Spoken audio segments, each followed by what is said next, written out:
Bonjour à tous, c'est Marion, la dessinatrice de la bande dessinée du Donjon de Nullbuck. Alors aujourd'hui, c'est sous le pseudonyme de Shayla que je vais vous présenter cette vidéo, parce que c'est sous ce pseudonyme que je signe la plupart de mes jeux vidéo. Et donc, comme aujourd'hui, je vais vous présenter le logiciel Adventure Game Studio, avec lequel je réalise la plupart de mes jeux, du moins ce que j'ai fait ces dernières années, c'était quasiment tous avec Adventure Game Studio. Donc voilà, je vais vous faire une petite présentation du logiciel, de ses possibilités, et donc voir ensemble comment on fait un petit jeu en point and click, puisque c'est le genre de jeu pour lequel le logiciel est destiné principalement. Bien sûr, il est tout à fait possible de faire d'autres types de jeux, mais voilà, il est à la base, il est surtout conçu pour faire des jeux en point and click. Donc c'est dans le style des jeux LucasArts comme Monkey Island ou Maniac Mansion, tous ces jeux voilà, que vous devez sûrement connaître. Et donc il consiste à diriger un personnage avec une série de verbes pour lui faire des actions dans un environnement interactif. Et voilà, donc ça faisait partie de mes styles de jeu préférés. Et donc j'ai voulu en faire et après j'ai pu arrêter. Et donc à force, j'ai fini par plutôt bien connaître le logiciel. Et donc c'est pour ça qu'aujourd'hui, je vous propose ce petit tutoriel. Donc une fois que vous avez téléchargé la dernière version d'AGS, donc c'est un logiciel gratuit. Donc vous pouvez le trouver sur le site officiel d'AGS, dont je vais mettre le lien dans la description. Donc vous téléchargez la dernière version, c'est entièrement gratuit. Bon, par contre c'est tout en anglais, et ça requiert un minimum de connaissances en anglais. Mais bon, une fois que vous avez suivi le tutoriel, même si vous ne connaissez pas trop l'anglais, vous devriez pouvoir vous en sortir à peu près. Voilà, et donc il y a aussi un forum d'entraide, dont je vous mettrai aussi le lien, pour la communauté francophone, pour vous aider à créer vos jeux. Voilà, donc c'est une communauté assez active, il y a toujours du monde pour vous aider, donc n'hésitez pas si vous avez des questions. Bien, donc on va commencer. Alors, donc une fois que vous avez téléchargé le logiciel et que vous l'avez décompressé, vous le lancez, et là vous avez plusieurs possibilités. Donc Start a New Game, donc là c'est pour commencer un nouveau jeu de zéro. Continue an Existing Game, oh, excusez-moi j'ai un accent anglais déplorable. Donc là c'est pour continuer un jeu en cours que vous avez déjà commencé. Et ensuite vous avez le choix entre plusieurs jeux que vous avez déjà sauvegardés précédemment, donc pour les retrouver rapidement. Voilà, donc là on va commencer un nouveau jeu, donc on va cliquer sur Start a New Game, puis Continue. Donc là il nous propose plusieurs propositions de, comment on va appeler ça, d'interface. C'est-à-dire que la plupart des point and click ont des interfaces à base de verbes, mais certains sont plus simples et proposent une simple interface à double clic, c'est-à-dire clic droit, clic gauche. Et nous, c'est ce qu'on va choisir parce que c'est le plus simple pour commencer. On ne va pas s'embêter avec une liste de verbes interminables. Donc pour l'interface à double clic, c'est le quatrième LW-BASS-V2.0. En fait, c'est une interface qui est inspirée du jeu Beneath a Steel Sky, donc d'où BASS. Voilà, qui est donc le pionnier du genre pour ce genre d'interface à clic droit, clic gauche, que je vous recommande. C'est un excellent jeu et je pense, si je ne me trompe pas, qu'il est disponible gratuitement aujourd'hui. Il est passé en abandonware. Voilà, donc vous choisissez l'interface BASS.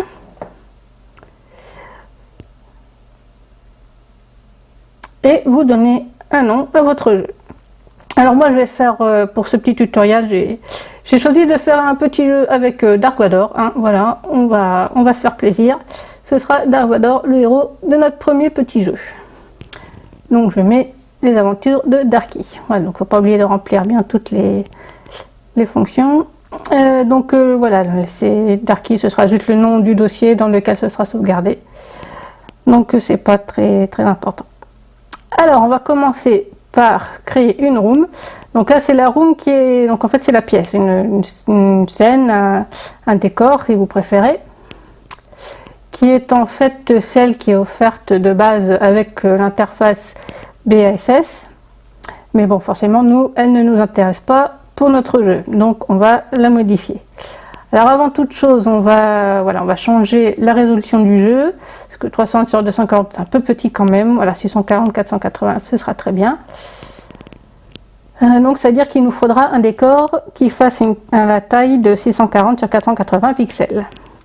Donc moi j'en ai prévu un exprès pour. Voilà. Donc on va prendre un décor de passerelle de commandement de vaisseau spatial pour Dark Vador. Logique. Voilà, donc je l'ai mis à la bonne dimension. Bon, en fait là il est plus grand que 640-480, mais il fait au moins 480 de haut. Après c'est pas grave s'il est plus large, parce que si le personnage se déplace, la caméra va se déplacer avec lui.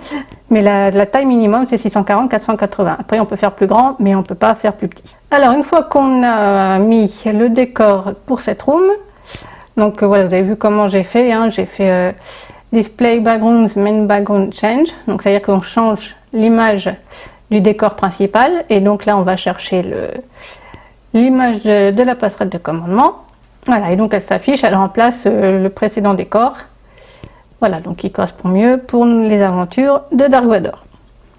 Alors on va commencer par tracer le chemin sur lequel notre Darky va pouvoir se déplacer. Parce que donc il ne faudrait pas qu'il tombe dans la fosse, hein, ou qu'il donne l'impression de marcher au-dessus, de flotter. Donc voilà, pour un certain réalisme, on va faire en sorte que là où il peut marcher, c'est sur le sol, là où le sol apparaît. Donc on va choisir l'outil Walkable Area, donc c'est-à-dire aire de marche, et on va donc tracer la zone avec les outils à disposition. Donc on a les zones toutes remplies, ou bien les traits droits, ou les traits à la main, et ensuite le remplissage. Ça c'est vous qui voyez en fonction de ce que vous voulez faire.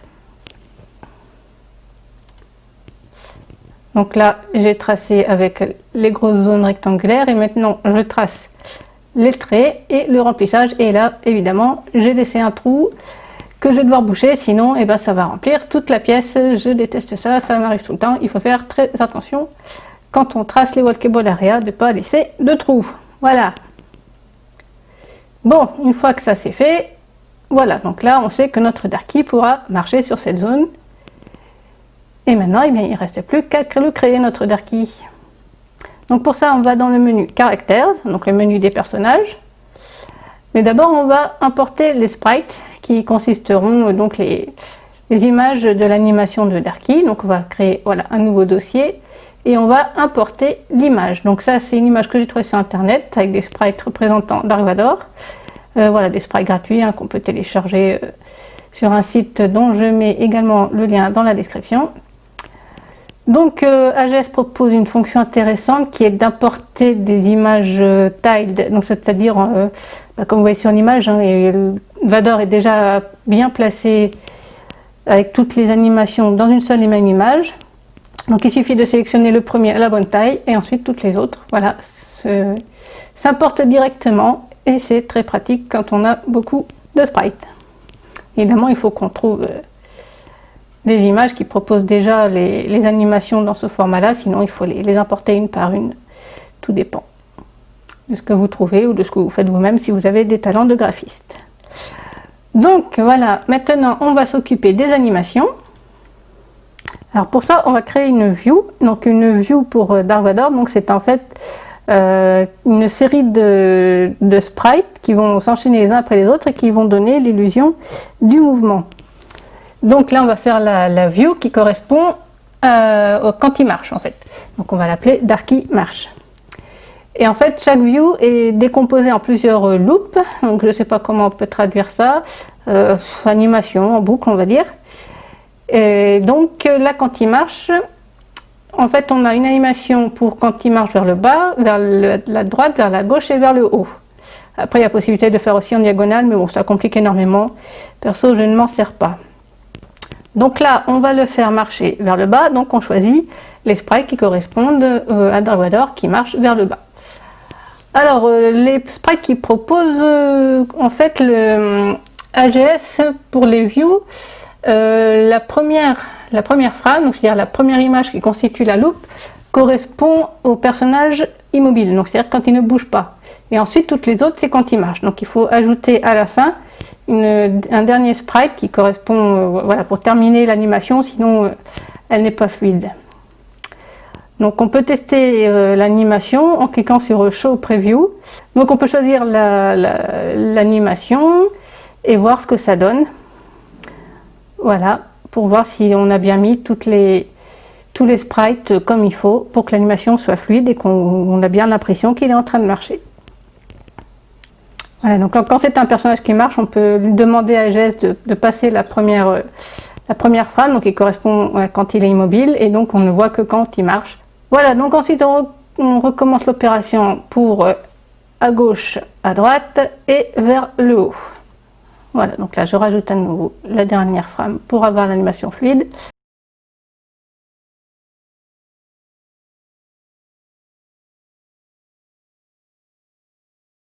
Et je teste toutes les vues, et donc là comme vous voyez je me suis trompée pour la droite, je n'ai pas mis le bon sprite et du coup l'animation n'est pas fluide.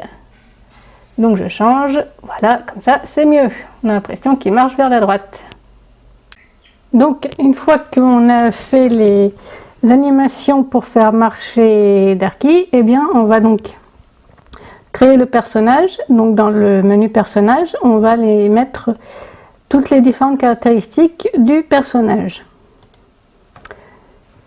Donc déjà on va commencer par lui donner un nom. Donc là c'est le nom par lequel il sera appelé dans le script, donc au moment de programmer. Et là le real name c'est le nom qui apparaîtra quand le curseur de la souris passera sur lui. Donc c'est le nom que le joueur verra. Donc là ce sera Dark Vador. Mais dans le script on va l'appeler C Darky pour que ce soit plus rapide, plutôt que d'écrire à chaque fois Dark Vador. Donc là pour sa view, donc normal view, donc c'est la view, l'animation de marche, donc j'ai choisi l'animation de marche. Et pour l'animation quand il parle, j'ai mis la même. Mais vous verrez tout à l'heure que c'est pas une bonne idée, mais c'était juste pour vous montrer.